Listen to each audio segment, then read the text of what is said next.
Mas, aku gak mau ngelakuin kayak gini lagi, ujar Olive sembari menangis. Udahlah, mendingan kamu jagain lilin ini supaya gak mati, ucap Otoy setengah membentak. Olive yang berlinang air mata mulai menyalakan lilin. Dalam sekejap, suaminya yang duduk di lantai dengan diselimuti jubah kemudian berubah menjadi seekor babi besar berwarna hitam. Sudah 7 kali Otoy dan Olive melakukan pesugihan babi ngepet.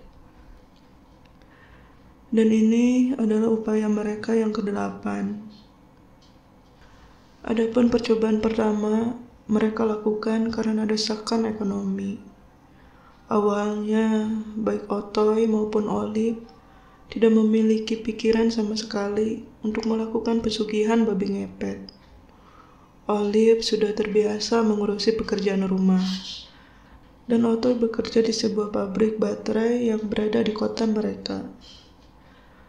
Semua berubah ketika goncangan ekonomi pada pabrik tempat Otoy bekerja, dan dampaknya adalah gelombang PHK besar-besaran. Otoy yang saat itu sudah memiliki jabatan bagus harus tersapu bersama ratusan pekerja lainnya. Peristiwa menyedihkan ini membuat Otoy harus luntang-lantung mencari pekerjaan lain. Ia sudah mengirimkan lamaran ke 5 perusahaan berbeda, tapi tidak ada satupun yang membalas. Pria itu berasumsi bahwa penolakan yang terjadi dalam upayanya mencari pekerjaan diakibatkan oleh usianya yang hampir menginjak 45 tahun.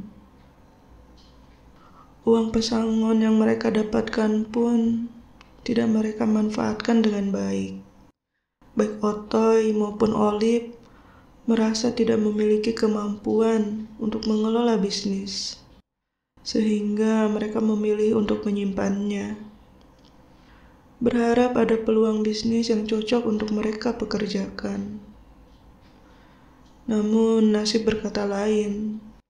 Uang pesangon mereka yang semakin menipis tidak diiringi dengan usaha mereka untuk mendirikan sebuah bisnis. Otoy dan Olive malah menggunakannya untuk membeli barang elektronik, juga perabotan rumah tangga. Otoy sebenarnya sempat menyicil sepeda motor yang ia gunakan untuk bekerja sebagai ojek.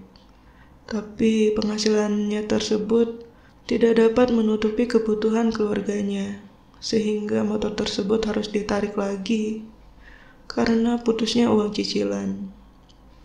Sebagai kepala keluarga, Otoy bingung melihat keadaan perekonomiannya yang kian memburuk. Semua itu diperparah dengan anak semata wayangnya, Okis, sebentar lagi duduk di bangku SMP yang dimana memerlukan biaya. Himpitan ekonomilah yang membuat mereka memutuskan untuk melakukan pesugihan babi ngepet. Berkat bantuan seorang dukun yang dikenalkan oleh teman lama Otoy. Otoy dan Olive pun berada di sebuah situasi yang dapat memulihkan keadaan ekonomi mereka.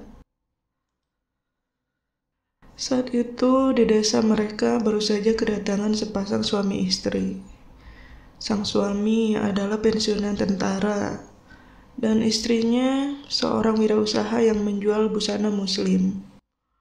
Otoy dan Olive menjadikan mereka sasaran pertama, karena asumsi bahwa orang baru tidak tahu apa-apa tentang tempat tinggal mereka. Ternyata benar saja. Upaya pertama mereka tidak sesulit yang mereka pikirkan. Dalam waktu kurang dari 3 jam, mereka bisa mendapatkan hampir 10 juta dari rumah pasangan tua tersebut. Tidak ingin jatuh di lubang yang sama, Otoy dan Olive sepakat untuk mempergunakan uang haram tersebut untuk membuka warung sembako, sisanya untuk ditabung. Semenjak pesugihan pertama, keuangan mereka berangsur membaik. Okis dapat bersekolah dengan tenang, dan pemasukan dari toko kelontong selalu bisa diandalkan setiap bulannya. Hanya saja, kedua hal itu tidak membuat Otoy berhenti untuk melakukan pekerjaan setan. Sebelumnya mereka sepakat bahwa mereka akan berhenti ketika keadaan mereka membaik. Tapi kenyataannya, Otoy semakin rajin melakukan ritual babi ngepet tersebut. Dengan alasan menjadi babi tidak sesulit bekerja di pabrik atau merintis bisnis. Olive sudah mencoba menghentikan Otoy, mulai dari menasihati hingga memohon-mohon. Hanya saja upaya yang sudah ia lakukan berkali-kali tersebut dibalas oleh pukulan atau tendangan berkali-kali. Tak jarang Olive menjaga temaram lilin dan keadaan berlinang air mata. Seperti malam ini. Ia sudah tidak tahan dengan perlakuan Otoy terhadapnya, meski ia sungguh menyayangi keluarga kecilnya itu. Otoy tiba di rumah sasarannya, rumah Ibu Orin. Ia mengincar rumah tersebut karena baru genap 2 bulan, Orin ditinggal wafat oleh suaminya.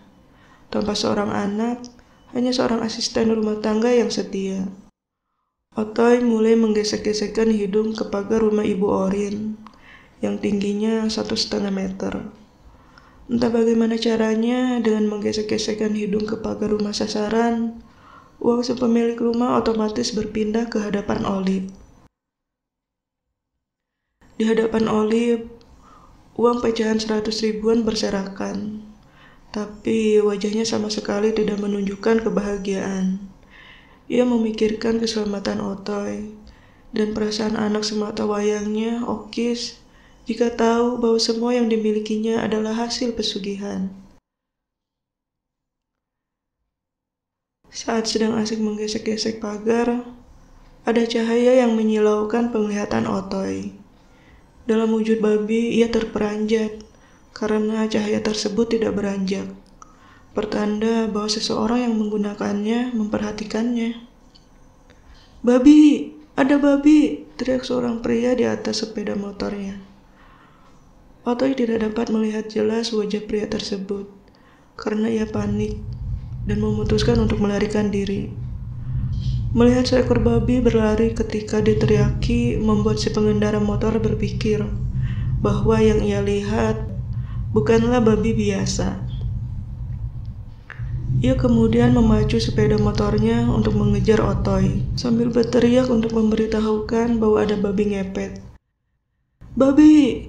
Babi ngepet! Ada babi ngepet!" Teriakan tersebut cukup keras untuk didengar sebuah desa yang setiap malam diselimuti keheningan.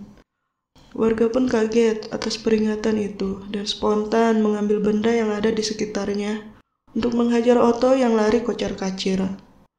Kesempatan Otoy untuk bisa melarikan diri semakin kecil karena ia melihat jumlah warga yang mengejarnya semakin banyak. Dan beberapanya membawa tali dan senjata tajam. Otoy tak tahu harus berlari kemana.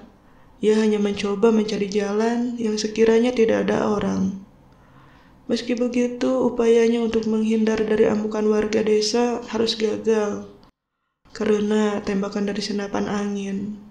2 butir peluru yang menembus paha membuatnya tumbang.